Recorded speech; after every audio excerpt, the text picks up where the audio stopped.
Right, down at the Legion, Branch 19 in the Paw, and we are joined by members of A Flat Broke Production. Gentlemen, you want to introduce yourselves to everybody? My name is Stephen Bignell. I'm the director for the movie The Tomahawk. Okay, My name is Neil Bino. I'm helping my brother Stephen doing camera work and the lighting settings and actually helping him with the movie. okay, Yeah.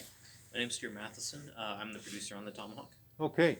So the Tomahawk, what's it about, Steve? Can you let us know what that is? Okay, The Tomahawk's set in World War II. It's about an Indigenous soldier, a Cree soldier. He's a veteran, battle-hardened soldier. Okay, He uses his background history as a trapper and a hunter, and that helps him out to go when he was in World War II.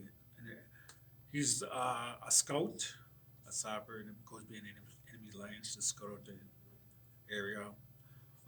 It's set in World War II in the winter, at the very end of World War II.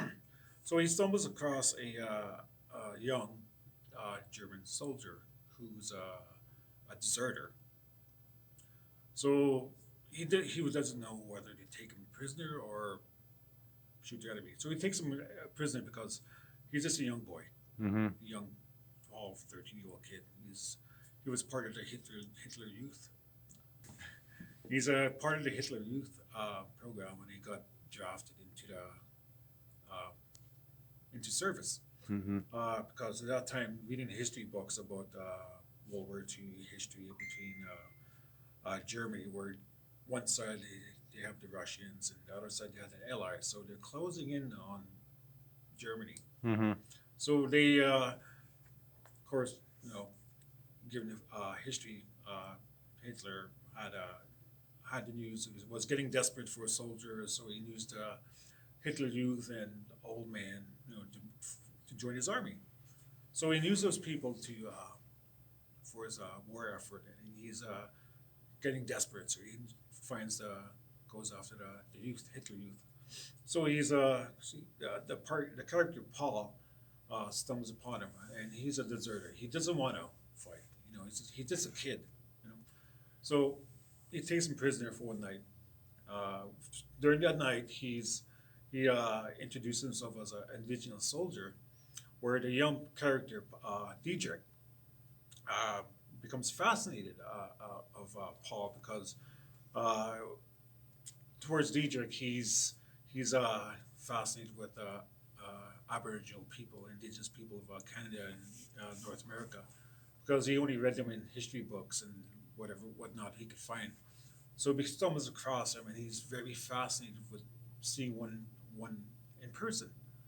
So that night they become like a student and a teacher, uh, I think. And so Paul teaches him about his people, and Diedrich, the character, the Hitler Youth, uh, becomes fascinated. He starts asking questions, and so they go on through the night, and they come um, like a little uh, bond, I guess you could say, where they have a new trust to each other. So the next day, Paul lets him go because he's just a child. He doesn't want to kill a child. He wants to just go home to his parents. But he's a deserter. He doesn't want to fight. So Paul directs him where to go home. But and Paul wants to go home too. He wants to go home to his family. He wants to make it to the war. He wants to make it another day. He wants to go see his wife. But he does not know that his wife already passed away, and he's in his mind he doesn't know that his wife passed away back home. So he's he's in his mind he thinks she's still alive, but he does not know that she passed away at that time. Right? Okay, so you're down here at the Legion today, though, but you're trying to get actors and actresses for roles, correct? Yes. So how many actors are you looking for right now? And like, are they white? Are they Indigenous? Like, We're looking for a good mix yeah, because we got our main characters of Paul, Dietrich, and Mary, and Paul's obviously like the Indigenous soldier of the story. Okay. And then you have Dietrich, who's the inexperienced young, you know, message runner or Hitler Youth soldier in the story. Okay. And then we've got Paul's wife, Mary.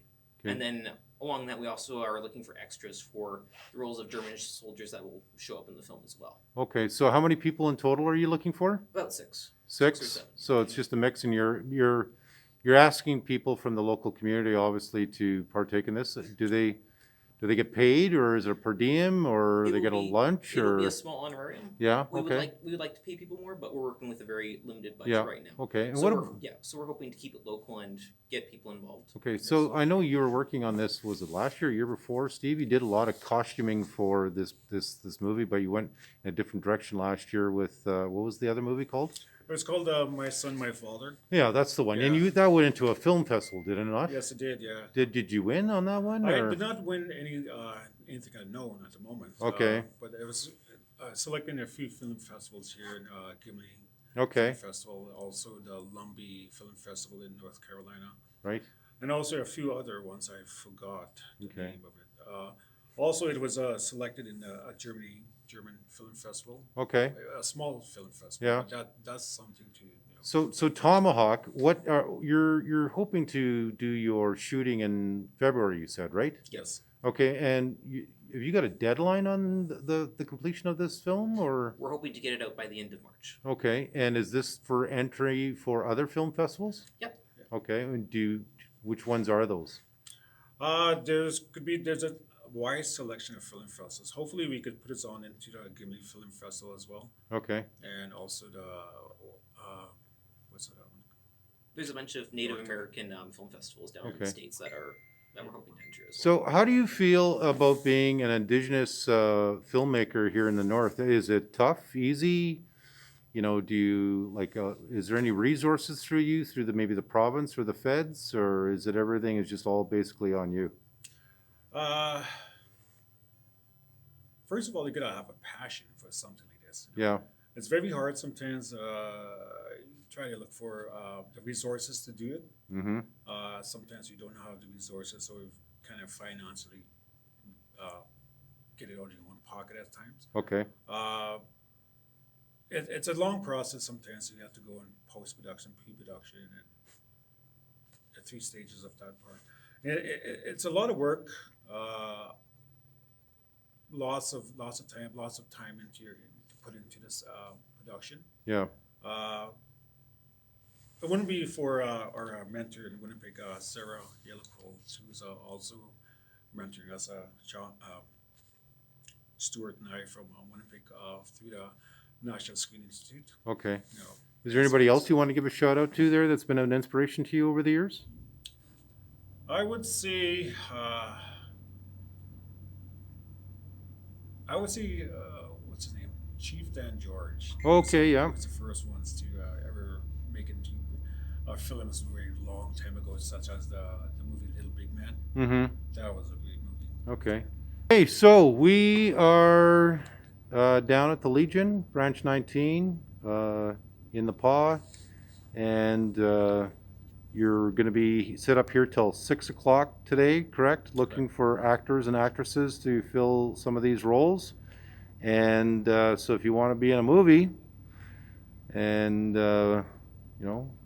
become famous with the Flatbro production, and come on down and you can audition for the role of all these different roles. And these guys will be down here to help you. Okay.